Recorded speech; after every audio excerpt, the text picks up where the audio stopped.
everybody. Welcome to the Hallmarkies podcast. We are really excited to be here to do a special episode of the podcast. Normally, we do our recaps in batches, but we had so much fun with this Taking a Shot at Love film, and I just couldn't resist the chance to talk about it with an actual ballerina or ballet dancer that I know that's in the Hallmarkies family, I guess you'd say.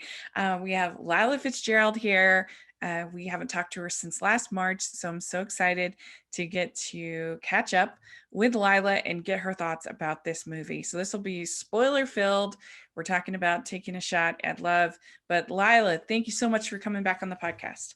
Thank you so much for having me back. I loved watching this movie, so I'm just super excited to get a chance to talk about it on here. Yeah, so before we dive into the film, how have you been? So last time we talked was in March of last year, which was when the world fell apart in March. So a lot has happened since then. But how was your 2020? Were you able, with your dancing and everything, were you able to keep up at all, doing things at home, or how did that all happen for you? It was pretty intense year for everyone in the arts community because, Yeah. we're performers, and especially with ballet, we need theaters.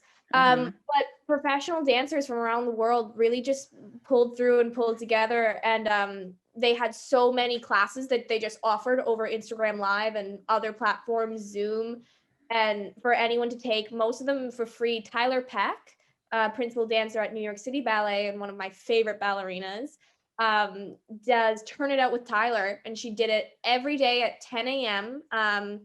And just offered a ballet class for all levels. She gave advanced or beginner combos, and she did that every day except for Sundays Uh-huh. through all of quarantine. So I was able to take classes from people in the ballet community that I've looked up to for years. Mhm. And CCB, also Coastal City Ballet, which is the ballet company I'm now an apprentice with, they did Instagram live videos as well for us to follow along with. Oh, nice. Well, that's good. I was going to ask you, so is the actual term ballerina, is there like a classification, kind of like like a black belt in karate? Is that like a thing, or is it just kind of anybody who does ballet could be a ballerina? Well, it kind of goes through all the tiers of levels through So there ballet. are like specific levels. I would say that anyone who dances ballet is a ballerina. You can call yourself a ballerina. Then you have like a prima ballerina at, say, the Paris Opera. But, everyone starts at the bottom and works their way up through the ranks. Mm-hmm. Now, yeah, so prima ballerina, that's like the highest level, right? Yes. So the ranks go apprentice, usually, or sometimes you'll be called a trainee. And then you're in the corps de ballet. And then you'll be a soloist. And sometimes they have first, second soloists and second soloists.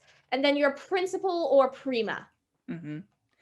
So when you are an apprentice ballerina, are you committed to that particular studio for a particular time period?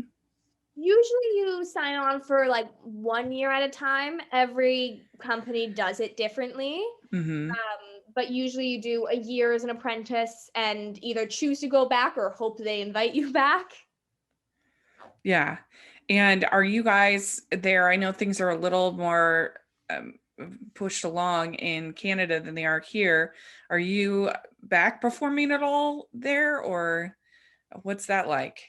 We can't perform live in theaters yet because that's no gathering. That's too many people in one place. But Mm, we are going to be doing, Coastal City Ballet will be doing a virtual performance for the Lunar Fest in February. okay. So we're So just training in the studio and rehearsing. great. And if people want to purchase that, how would they do that? Do they just go to the website? I think they'll be listed on the website soon. We don't have too much information about that yet since it's a little far away, but it's coming Hmm. soon. Cool. Well, you have to let us know. Keep us Yes, posted. I will be posting on all my social media about it. Yeah. So you also, not only do you do ballet and acting, but you also do sailing. I've seen on your Instagram. I do. How did you get Yeah. involved in that? Well, I love pirates and I also love writing. And I decided that I should write a book about pirates. But then I realized that I know nothing about boats.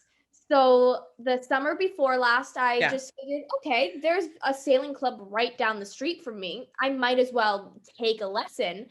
And then I got invited to join the junior race team, and it's all spiraled from there until now I'm hoping to become a coach there for this summer. Oh my gosh.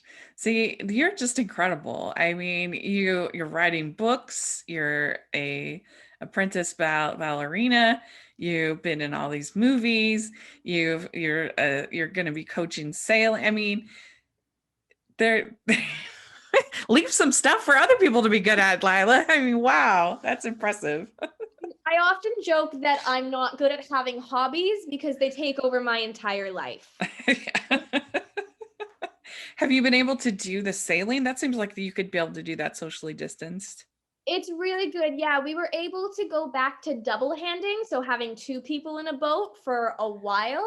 But now with the current restrictions, it's just one person in a boat, which I'm not very good at Uh-huh. because the boat that I am sailing right now is meant for two people. And I'm sailing it by myself, and I'm kind of like half of the required weight for it since you're supposed to have two people. So it's Hmm. very interesting on windy days to try to keep that boat flat. I've Uh-huh. managed so far. I haven't capsized on a crazy windy day, but it's been very close many times. Yeah, and that water's cold up there, I bet. So cold. Yeah, yeah, freezing. Yeah. Well, you ought to watch a documentary. I saw it Sundance, not last year, but the year before, 2019, called Maiden. And it's such a good documentary. It's all about the first all-woman sailing team in the race around the world, and it's very, very well done, very entertaining, and so you should. I think I don't know where you find it, but look it up. I don't know what streaming service it's on or whatever, but I think you'd love it. It's really good. Yeah, I'll look into it. That sounds really Mhm. good. Yeah, it is so good. One of my favorites from Sundance that year. But let's get started talking about this Taking a Shot at Love. Of course, this was written by Julie Sherman Wolfe, who is one of our favorites. We love her. And it stars Luke McFarlane, Alexa Penavega, and it's a former professional dancer is using ballet to help a hockey player get back on the ice. So you kind of gave a little bit of a tell of what you thought, but what were your overall thoughts about this film?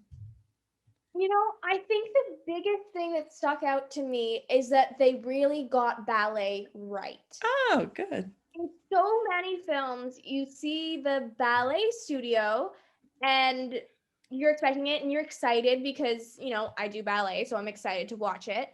And I see it, and they're doing all these tricks and like something that you'd never actually see ballerinas do because they're playing for film and TV. So it's a very commercial style of ballet that you would Hmm. usually see on screen unless you're watching a very specific ballet movie. And so I was going into it expecting I'd see that. And then I saw beautiful classical ballet and was so excited. Yeah. Yeah, that's good to hear because I know nothing about that. So I was going to I'll ask you some questions about that, but it's always good to know that they got the dance right in a dancing movie. Yes. Yeah. So it starts out, and I thought there was a lot of good lines from Julie in this movie, and that like little things like when her friend says, "Your life is a perpetual coffee commercial." I thought that was a funny line. I loved that. Yeah. And you'll find your flannel man sometimes.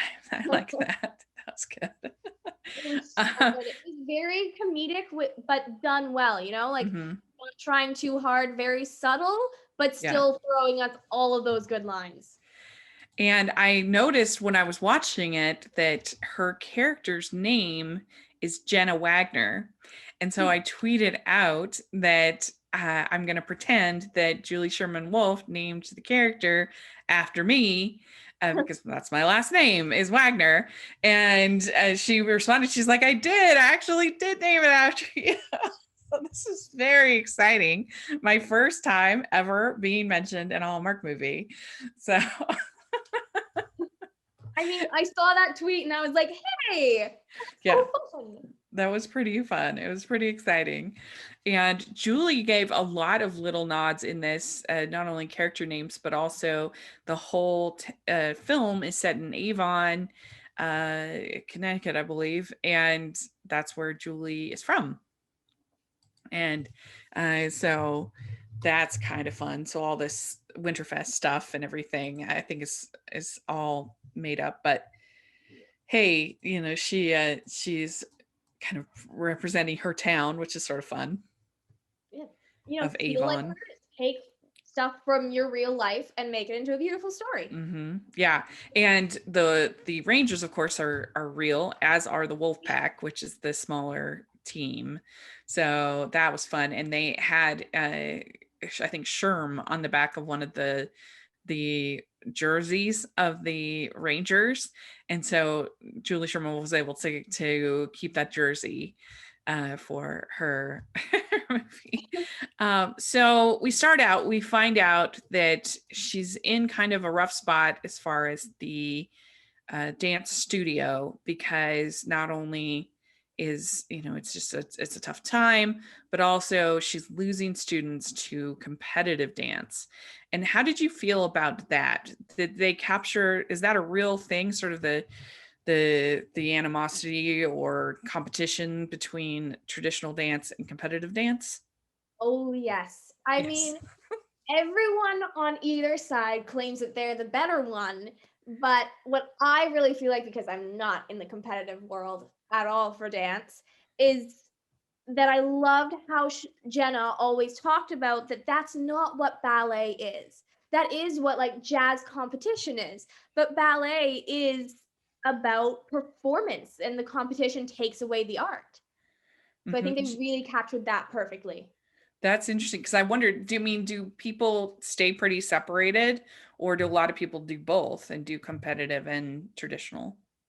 It depends. There's lots of classical ballet competitions that are very different from competitive dance. You're still doing classical ballet and it's more of a performance, and they're huge. They're worldwide competitions. It's Okay. Youth America Grand Prix is the biggest one.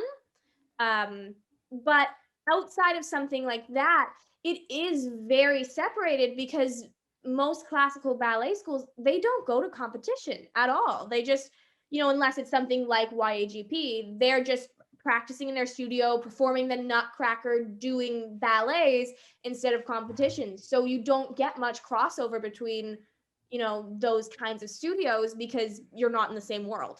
Mm. Yeah, so there's typically not, because it seemed like growing up that the dance studios around me, they would have classes on all the different, like you have jazz class, you have tap class, you'd have all that kind of stuff, but that probably is like just your basics, and then you kind of specialize after that. Usually, I mean, everyone says that ballet is the basis for dance. And for most technical dance styles, it definitely is. Because it builds that foundation. And like we saw in the movie, it gives you strength that otherwise would get missed and lead to injury. Mm-hmm. So, lots of studios have all the classes so that you can get your basis in, say, ballet. And some schools actually require ballet for you to take any other kind of style, because they say you have to have at least a basic understanding of ballet Mm-hmm. for it. So most studios do offer, every style, but then other studios will be specifically known for their tap, or known for their ballet, or their Mm-hmm. jazz. Yeah, and you as a dancer that's apprenticed, do you just strictly do ballet, or do they do other styles in your company? Right now, I'm mainly doing just ballet and then contemporary as well, Oh, because okay. now to be a ballerina, you have to be able to do contemporary. Yeah, and contemporary is just, it's kind of more like loose as far as, or is it specific it seems like watching it on So You Think You Can Dance, like contemporary is kind of whatever they deem it to be. But I'm sure that's not true. But Funny, it's basically contemporary is new age dancing on a foundation of ballet. So you'll mm-hmm. see contemporary that's on point and seems very classical, but it's to a techno beat and has more jazz technique thrown into it. Okay. So it's more modern. And then ballet is very classical. You have the tutus, you have Tchaikovsky playing in the background, you have all of that. Yeah. Yeah. And so, I mean, obviously, ballet must be your favorite. That's what you specialized in. But I guess what would be your second favorite Second style? favorite, it's gonna have to probably be contemporary on point, which Mm-hmm. technically sounds the same as ballet, but it's ballet without the rules, basically. Mm-hmm. You know, you can be off balance, you can be falling, and it's artistic, and that's the point. Mm-hmm. Now, when you are practicing, is it seems like here she has hurt her ankle. It seems like with those toe shoes and with other things that it would be pretty easy to have something like that happen. Do you have to be pretty careful? Are injuries common? Injuries are very common. I actually had one last year. Something happened in my Achilles tendon Uh-huh. that I was just feeling it really bad in the back of my ankle. And I was like, okay, I need to get this checked out. I'd never been to physio for anything before. Just hadn't needed it. I haven't really gotten injured that much in dance. I've been lucky. So I went to physio last year and I was like, hey, I'm feeling this. The physiotherapist checked me out. And she was like, oh, yeah, if you keep dancing on that, you are going to snap your Achilles tendon. And so that's kind of the scariest thing for any dancer to hear. So I was off for the entire month of December. I had to just stop all dancing so that it could heal and rest. And now I'm totally fine. Oh, that's good. That is a relief. So she has this incredible house on a dance teacher budget. I kept thinking every time she talked about the studio was her, she's hurting for money. I'm thinking you're only one human being in this amazing house. Maybe like get a condo or something. But did you agree?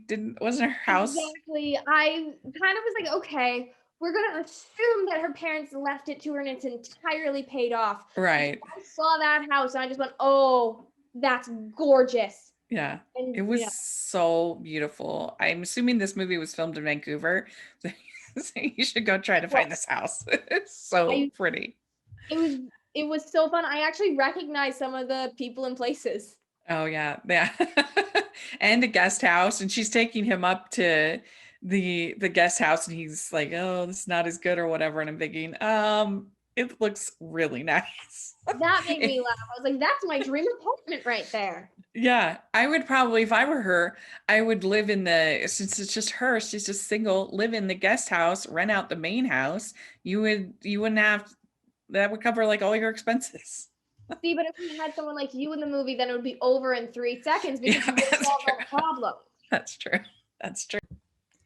Hey everybody, I just want to take a second from this episode today to tell you about the Hallmarkies Podcast Awards. Yes, we're doing another Hallmarkies Podcast Awards. The second annual awards will be held later this month in January, but right now you can go vote. If you are listening to this between January 1st of 2021 to January 8th of 2021, you can go into the description, click the voting link, and vote for your favorite things from Hallmark Channel in 2020. So go click that link, go vote, and you have until January 8th, 2021 at midnight Pacific Standard Time to vote, and there will be more information about when that will be airing and all that fun stuff in the weeks ahead. So go down in the description and vote. Back to the episode.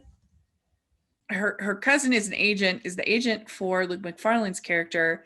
He has this ankle that I don't know if they ever said that it was broken or just sprained or strained, but it's still hurting. It's still giving him problems. His name is Ryan in the movie. And so he's told that he has to figure it out, has to make it right. And so she had recovered from her broken ankle using dance, and she's talking to her cousin about it, and he gets the idea of, why don't we have him come and try this. What did you think about this whole idea? Is that something that you think is it could actually work? Absolutely. I think, especially like they mentioned in the show, ballet is all about the small muscles that you don't use in your everyday life. But once you have those muscles built up, then you're good to go and you're going to get less injuries because you're actually supporting well. And the idea of, having the hockey player have to do ballet and he's the one who can't keep up, that was my favorite thing to see on TV to date. Yeah. Yeah. So you could see using ballet as therapy as physical therapy. I think it would be a great idea to, have more athletes outside of dance take ballet to build that foundation and see it as a form of cross training. Yeah. I did also love the line where it says, "Is this the part where you tell me to become somebody's ice dancing partner and try out for the Olympics?" I love that. Because of course, Cutting Edge. Have you ever seen The Cutting Edge? I don't think I have. You should. It's really good. It's super cheesy, but really good. Like cheesy. Yeah, it's really good. Hockey player ends up becoming the ice skating, not ice dancing, ice skating pairs partner. And it's fun. It's fun. Oh, There's like 4 sequels. They're all terrible, but the original is good. So that was a fun line. And so what did you think about their chemistry, Luke McFarlane and Alexa Penavega? Oh, they were so good together. I mean, I'm going to be honest, every time that I see, a Hallmark couple, I find the casting is amazing and they always do a great job. But this one especially, you could just feel the chemistry between them and that clearly they loved working together because it was so believable as a couple. Yeah, I mean, I was a little bit skeptical because I think there's a pretty big age difference of like 8-9 years with Luke and Alexa. And Luke had been on a bit of a miss streak for me. I wasn't a huge fan of his Christmas movie, and I really didn't like his Valentine's movie. So he'd had 2 misses, and I was pulling for this one because for a long time, I thought that he would have chemistry with anybody, and that because I loved The Birthday Wish, and I love Maggie's Christmas Miracle, and there were so many of his movies that I really enjoyed. And so it was kind of an off year. We'll pretend like 2020 didn't happen, and on many levels, right? So I was pulling for this, and I think that they did have good chemistry. I liked it more than I was expecting. And I thought that they were fun together. The banter was really nice. And I thought I could have used even more of him dancing. I think that could have been fun. And they did spend a lot of time with other people, which I liked. But then I also could have used maybe a tad more just them time in the script. I really loved him. Yeah, he was fantastic. I've seen not all of his other movies, but I've seen a few of his other movies. So I recognized his face and I was excited for him to come in.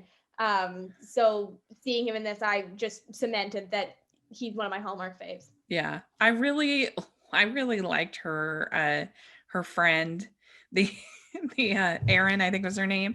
She was really funny to me, and I like her. She's like, clearly he has veneers. Oh, she was so hilarious. Yeah, she was good. So funny. Every time she walked in, I was like, this is gonna be an amazing scene. Yeah. And I don't know, there was just a lot of funny lines when they talk about her being a foliage enthusiast. That made me laugh. And also, I have to say that I thought because Alexa is pregnant when they were filming this movie, and they did an excellent job of hiding any kind of baby bump. I would not have known if she didn't say, I mean, she wears a lot of puffy coats and a lot of kind of flowing sweaters, but sometimes it's so obvious. It's so awkward. And in this, I didn't notice it at all. No, They I did a didn't good know job. until you actually just told me. Yeah.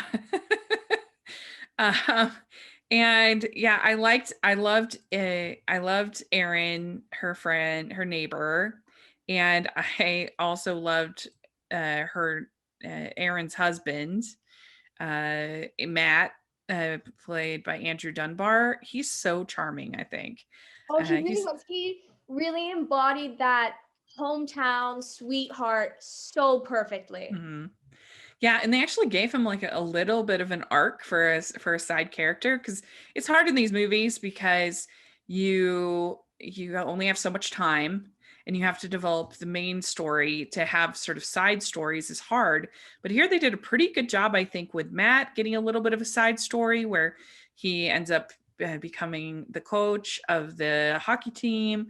But then you also have the young dancer, Felix, Yes. who gets an arc, and he's kind of being teased a little bit.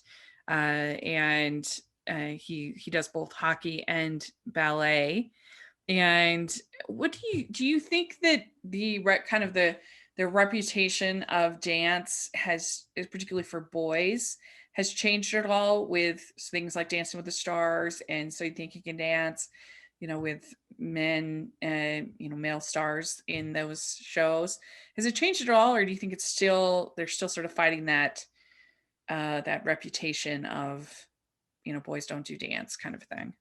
I think the world has so far to come with accepting boys doing dance and seeing dance as an athleticism, and also not frowning on boys if they do it as an art form more Mm-hmm. so than as an athleticism, if they fully appreciate it for the beautiful thing that it is. There was the big movement this year of boys do ballet because someone had made a comment about making fun of a boy doing ballet on TV, and so the ballet world came back and said, hey, no, we don't accept that, and really pulled through to try to show everyone that boys do ballet and Mm-hmm. it's beautiful. Yeah. And we still really, really need to push back against the stereotypes that are found from boys doing ballet. But I think we've made some steps, which is something that I liked that they showed in this movie. Every character was so fleshed out.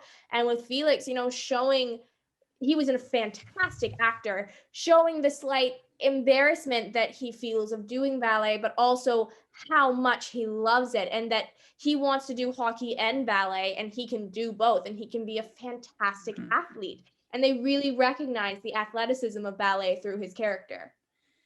Yeah, I mean, you're proof that you can do all these different things and still manage to be successful at it. And he is certainly that. I don't know if the young actor who played Felix, if he's trained in ballet or whatever, but I thought he was convincing. Unless they had a perfect dance double for him that looked exactly like him, his technique was fantastic from my point of view. Hmm. Yeah, because I'm sure that can be frustrating if you watch these dance movies, and as a trained dancer, you're like, that wasn't that great, but They did so well in this movie. Like I said, I was thinking we'd either get, the huge commercial tricks or people who couldn't really dance, but they gave us uh-huh. people who could dance and were doing ballet. Yeah. So I loved it. Do you watch any of the dance shows, Dancing with the Stars or So You Think You Can Dance? I don't watch them regularly. I've seen a few episodes, and every Hmm. time I watch it, I realize that they can't possibly be human. They're incredible. So I've seen some of it, but I don't watch it too regularly. Except for the bad stars on Dancing with the Stars. See that's I used to watch it. It became too much of a time commitment, and I just didn't have time for it anymore, so I stopped. But I used to watch Dancing with the Stars a lot, because So You Think You Can Dance is great if you want to watch like actual professional dancers, right? Oh, And but then So You Think You Can, I mean, Dancing with the Stars is great to watch if you're a terrible dancer, which I am, and you want to watch somebody learn how to dance. Like, oh, it's that's so fun. hmm and the dance routines they have are incredible in Dancing with the Stars as well. With I don't know, things like Mark Ballas, and people like Mark Ballas and Derek Huff, and their routines are so incredible Oh, the that they do. choreography for that show is just Hmm. phenomenal. So good. But But yeah, what did you think about her first lesson that she gives? Did you feel like that was a pretty realistic kind of first lesson? Absolutely. I mean, it's good. They definitely did their research because you see the first time we see him really doing a dance move is he's doing a plie. And every Mhm. time you walk into the studio, you come into the studio, you go to the bar and you do plies to start your class. That is the basis of everything is your plie. So it's happy that they didn't start off with having him do the pirouette that we see him do. Yeah. They started with the basics and they showed him grow. Yeah. I was going to ask you about the pirouette. Is that something that's like your first you would learn that pretty early on? It's probably one of the first, it's the basic turn for everything. So when you start turning, you're probably going to start with a pirouette. Of course, first you start with balancing on releve. So you're up on your toes and just balancing and holding that passe position, which is the position that a pirouette Uh-huh. is. And then you start doing, say, a quarter turn. So you go up and you just turn a little bit. Then you do a half turn and you work your way up to the full turn. Yeah. All That about the makes sense. And so she is a pretty good cook, and you see her, she makes the fancy coffee and quiche, which I don't think quiche is all that fancy, but nevertheless she's You like know, I he's like, definitely ooh, you fancy cooking. to me, fancy cooking is, putting a can of soup on the stove. I've got to say, I'm not too great at that. I can make a tofu scramble, and Oh. that is the coolest thing I can make. So she pulled out the quiche, and when he was all fancy, I was like, yeah, he's right. That's so fancy. Yeah, He made the very good. pastry. It's intense. Well, and we find out her philosophy of hoga, I think is how she pronounced it. Yeah, Woga or hoga or something like that. Anyway, it's the Danish word, and it's a way of life. Cultivate feelings of happiness and warmth, which I think this should just be the motto for a Hallmark channel. exactly. The Hallmark Channel could probably get a new logo with that, Yeah. new title frame, Hallmark, and then just Bugga.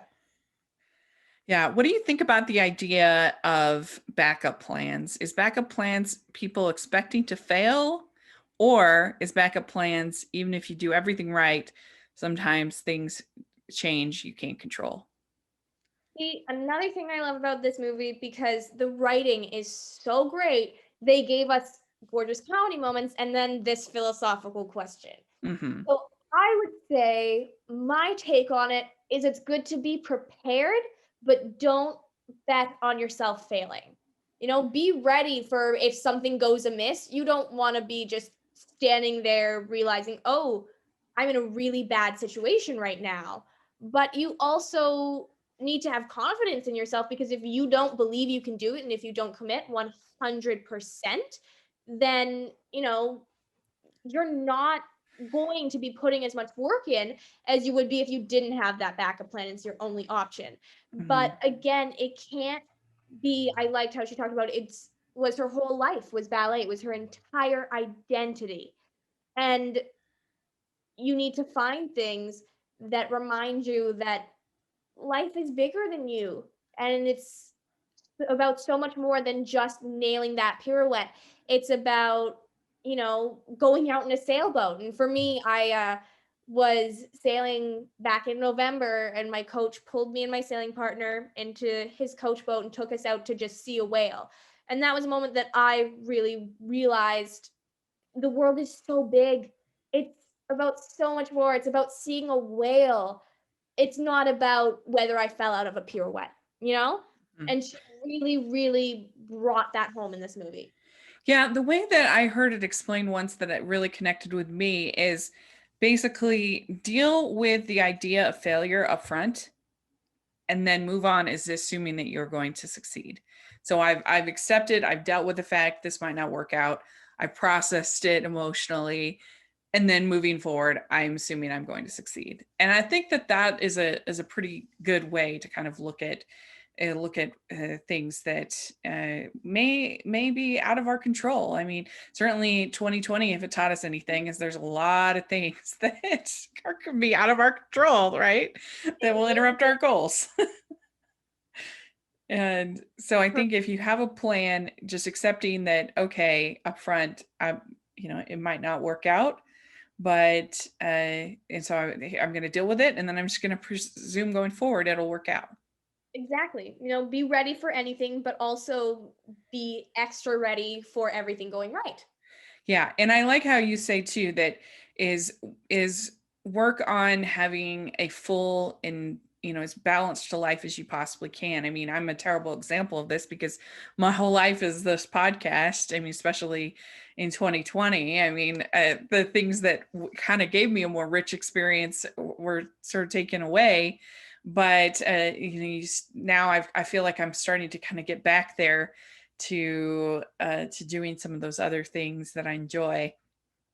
And even if it's something like cooking or whatever. I mean, the truth is no matter what we do in our life, that's not what gives us worth or worthwhile. It's just humans, that we have value. And that was a big, if people saw the movie Soul from Pixar, that was the kind of the big message of the movie, is that he had gotten kind of lost in the pursuit of his dream of making it in jazz music, that it kind of lost who he is just without that at all, that he is just a worthy person. And that's what he kind of had to realize. And I think that's just very important, that we have to remember that we have inherent value as humans, and children of God. And that's very, very important. And that you have to hold on to the passion of it, because that's what makes it important, what makes it worthwhile. And it's so easy to lose in a world that bets us all on success. If you're not successful at it, what's the point? It's about having passion. It's about loving your life. Yeah. Very true. Very, very true. And you also have the difference between the two of them, where he thrives on competition. He wants anything to be a competition, and she really hates it. And she says to him, "Are you incapable of doing anything that doesn't involve a scoreboard?" And he says, "I prefer not to." And I found that part funny, yeah, because so much of my life is centered around competition. And my mom tried so hard in raising me and my sister to have us in a completely non-competitive environment. All our board games were cooperative. We didn't have anything like Monopoly. We had Wild Play, which is no one wins the game. Game only ends once everyone finishes. Everything like that, so that we wouldn't feel any competition. And now every single thing I do is competitive. And I definitely am someone who thrives off of competition, which is where I work on bringing the balance back into my life. So it's not all about winning and the trophy. Yeah. Well, she says that when they're about to play the air hockey. So that was a fun scene, I thought. I loved that part. It was good. I was laughing at that. I was like, oh, they're calling me out here. Yeah, her ballet company had an air hockey table, so that's why she was. Yep. You find some weird stuff in the back rooms of ballet companies. I was going to ask you about that. So he says, "I'm a viral video waiting to happen." That was funny. He did look really funny with him doing the ballet with those little girls. It was pretty cute. Oh, it was hilarious. It was so funny. The little kids walked in and I was like, I know exactly where this is going and I love it. Mm-hmm. So he does drills with the team, and she's upset with him about that. And she says, "You have to trust the process." And I'm sure that's something that you could relate to, that absolutely you want to do it your way, but you have to trust the people that are your teachers and your coaches. I mean, when I hurt my ankle, I definitely did not want to stop for an entire month. I was like, that's not possible for me. I can't just not dance. But then I didn't, want to risk missing my January performance. So I had to just do what the physiotherapist said, as much as I hated it. And I was able to perform because of it. Mm-hmm.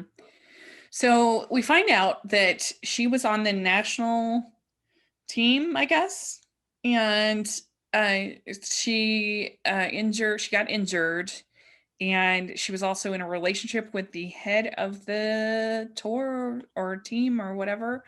And she ends up getting replaced by the understudy, and that basically was it. That was the end of her kind of career. And do you feel that is that something that's you could get replaced pretty easily? Kind of scary. Absolutely. Ballet companies are so competitive. Even though, as I said, they don't do competitions, the entire company itself is a competition within the company, which is why you have to be careful when you're auditioning for companies to make sure that you don't end up at a super cutthroat one. Because if you end up in the wrong company, you're going to be, replaced by the understudy as soon as you're off for a week, which is why I'm so grateful I found Coastal City Ballet because it's a family, not a competition. Hmm. That's good. That's really good.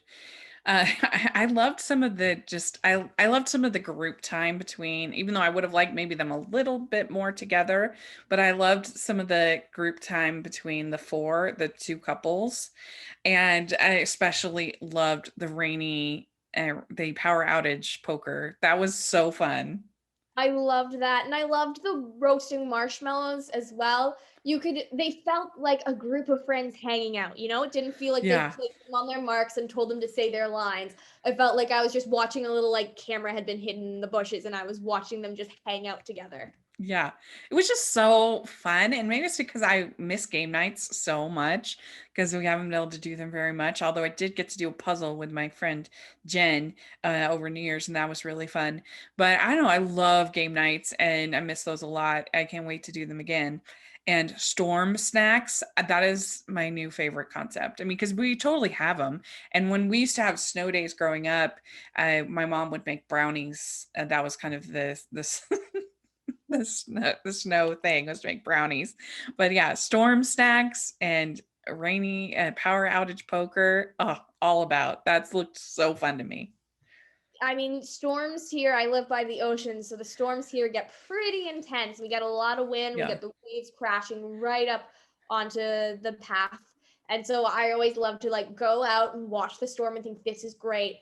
Okay, I'm gonna go home before an electrical wire comes down and ruins me because that happens lots in this neighborhood. And so then Mhm. I go home and of course the power's out and I get to cuddle up and set some candles, read a book, eat storm snacks. So seeing that, I was like, I do that. Yeah, it was great. I loved that.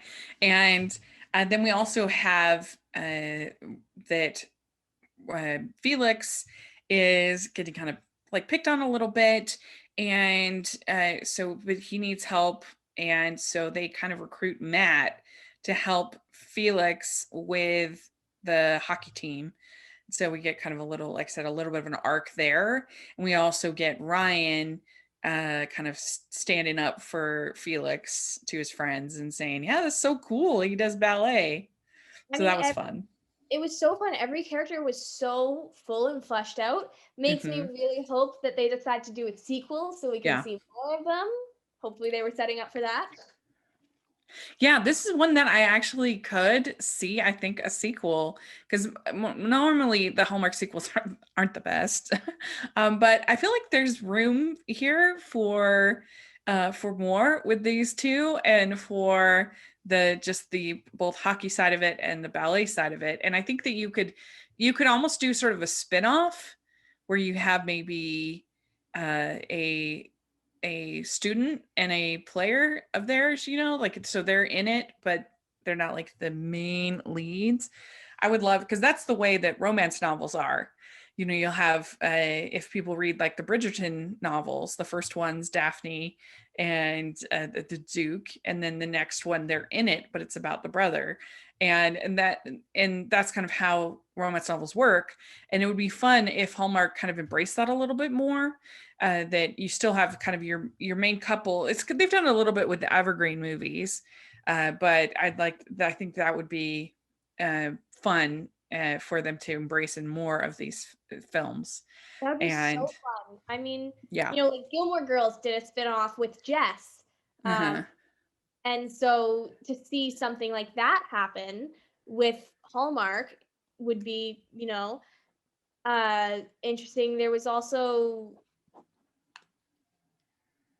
so I mean, like, hopefully we'll see them do the barn in the next Yeah, I can see that because as soon as the barn came up, I was like, oh, that would be such a pretty ballet studio.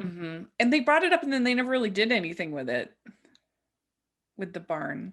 Yeah, they brought it up. So that's why I'm hoping they are maybe setting up for a sequel, because they might be, hoping to do a series of some sort. Yeah. Hopefully. I mean, I would watch it definitely because I loved this. Yeah. And if you're listening, Hallmark Channel, Lilah Fitzgerald, she's ready to go. But now she's allowed, now Ryan can skate. I guess it's been a couple of weeks or whatever. And she says, don't push it too far. And she says, you are really good. You're a really good person. You inspire people. Not everyone can do that. Yeah. So that was nice. Their relationship was so beautiful, and seeing them fall for each other slowly, but really feeling the chemistry, they managed to do that so well. And just so many lines that were really beautiful and made you think, oh, hope someone says that to me someday. Right. And I liked the whole scene with them both sleeping on the couches. And he's like, do all your guests get this level of service? That's funny. They really did the slow burn so well. The one thing with that scene that really scared me was the amount of candles that they had. They did. It's true. Still burning. I was like, you're supposed to burn down. It was beautiful. Like, aesthetically, I loved it. But also, I get nervous having one candle on. So that's too much. They took lessons from Jack from One Calls the Heart and have a million candles everywhere.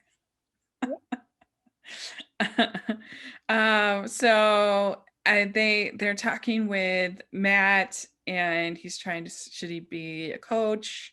He hasn't, done hockey for a while, and they say there are always a million reasons to say no, but if you can find a reason to say yes, good things happen. So that was a nice little moment. Such a beautiful moment and a great philosophy to carry forward into life. And so then she goes and sees him training, and so she's kind of cheering him on, which was cute. And you can tell that she's kind of sad that he's leaving, and they're calling him back. The Rangers calling him back, and it was pretty cool that they actually got the actual teams to sponsor that to be seen in the movie. It wasn't just some generic hockey team like they usually have in Hallmark movies. Yeah, they had the actual, name Rangers and Wolfpack, and so that was cool. Yeah. I mean, and the thing is too, is that the idea that it would be much of a barrier with him being in New York and she being in Connecticut is not a thing. Like, literally most of Connecticut works in New York City. Exactly. And I was kind of joking with Lisa about this, that it's kind of on Chesapeake Shores, that they make such a big deal about these commutes, but when you live over there in the East Coast, it's just not a big deal. Like, people are just used to these long commutes and they do it all the time. And you can just tell that Chesapeake Shores is not written by people actually from the mid-Atlantic states, because I mean, we would travel to upstate New York all the time, no problem. And for to visit my cousins, we were in Maryland, and we would travel up to upstate New York for every holiday and every activity. So that's so I don't know, it just makes me laugh. And they're like, I don't know, if you're in New York and I'm in Connecticut, like, how can we make this relationship work? I'm like, like, literally every single person in Connecticut does that. So that kind of makes me laugh. You can tell sometimes that these movies are made by people in Canada. I didn't know that everyone did that commute. So if I was writing a movie like that, I'd probably think it was far away. Yeah, that's right. It's not. There's all kinds of bullet trains and different things like that make it pretty fast. And there's just a ton of people. I mean, because it's pretty expensive to live in New York City. So most people that work in New York City live in Connecticut, Massachusetts, New Jersey, something like that. Anyway, that one made me laugh. But so then Ryan, he plays in the game, he scores, very exciting, and she says, I'm really gonna miss him. She's feeling sad. We are invested. And so then he introduces the team and he says, can I leave early? And so he does, and he takes the helicopter to make it in time for the show. And it was cute, and he does his little pirouette on the stage. That was very cute. Good technique too. He actually did a good turn. I was gonna ask how that was. Nice spotting. Yeah, I wondered, they didn't have that much of him doing dance, and I kind of wondered if part of it was because he just wasn't that great or whatever. And so they're like, okay. It was fun to see what he did do. He really actually was getting the basics of ballet, I'd say. Pretty good. Yeah. When he first starts and he can barely move the next day, I'm assuming that is totally accurate. Oh, that is so accurate. I mean, even now, all the dancers at Coastal City Ballet, as soon as we come out of our stretch class, because we do a very intense stretch routine, as soon as we get out of it, we're all just groaning and moving. And the next day, we always joke that the first time you do it, the next day you won't be able to walk. And I couldn't. And most of these movies are shot in like 3 weeks, these Hallmark movies. So he did great for the amount of time he would have had to prep. Right. Yeah. Yeah. And so then they decide that they're going to be together. He says, when I'm not playing hockey, I'll always come up. So I thought that was cool. I was proud of them for making a compromise in their relationship. And they say, I love you at the end, which Hallmark doesn't always do. They don't always end with the I love you. And so I was like, oh, okay. I loved it. I thought the ending was so perfect because of what you just said, that he was saying, when I'm not playing hockey, I'll come up and see you. No, neither of them had to give anything up for the other one. They fully accepted each other. He is a pro hockey player and she is running this ballet studio in Connecticut, and they're still in love and they're still going to make it work. Yeah. Whereas like in Chesapeake Shores, where they're trying to change Trace, and I always say, I'm like, Trace is a singer. He's going to go on tour. That's it. What he does. That's who he is.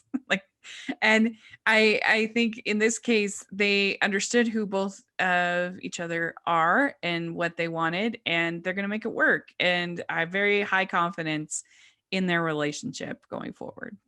Me too. I thought they made a beautiful couple. Yeah, definitely. So I really enjoyed the film. I thought it was very sweet. And I'm not saying that just because the character's named after me, although that was definite plus in its camp. I think it's going into my list of favorite Hallmark movies ever. Yes. All right. So if you had to give it between 1 and 5 crowns, what would you give it? 5 crowns. Can I give like 7? Sure. Yeah, that's very good. Yeah, I mean, I give it like, I don't know. I give it 4.25 crowns. I really enjoyed it. It was very sweet. So let us know what you thought about it. Did you enjoy it as much as we did? In the comment section or on Twitter, we'd love to hear your thoughts. And we'll still do our Winterfest recap. So look forward to that about all of the Winterfest films, or New Year's new movies, films.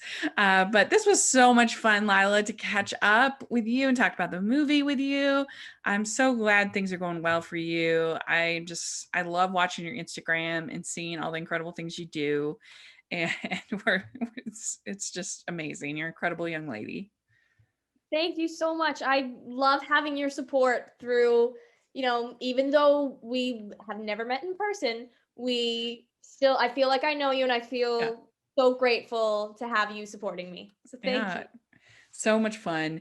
Well, if people want to follow you and all that you do, how can they do that? So all of my social medias are the same. It's Lilah Fitzgerald on all platforms. Great. And we'll have that in the description section, so make sure to check that out. And you can follow me at Rachel's Reviews, all of our social media, iTunes, YouTube, and on Rotten Tomatoes. Posted my best and worst movies of 2020 over on my channel this week, so make sure to check that out. And including my best of holiday was just last week, so check that out, please. I'd love it. And make sure you're following the podcast at Hallmarkies Pod and Hallmarkies Podcast, all of our social media. And if you're listening on iTunes, please leave your ratings and reviews. We really, really, really need those, and we appreciate it so much. And if you are listening on YouTube, please give this video a thumbs up, subscribe to the channel. We appreciate that so much. And we also have our Patreon group, which we are having our next watch along, where we are going to be watching Winter Princess with actress Natalie Hall, who's delightful. And so that's going to be really fun. We try to give as many perks for our patrons as possible. So please check that out. It's only $2 a month to sponsor the podcast and help us out. We really appreciate that. All the information is in the description. We also have our merch store, which has tons of Hallmark inspired merch. So check that out. And thanks again, Lilah. This was so much fun. And we'll talk to you all later. Bye, everyone.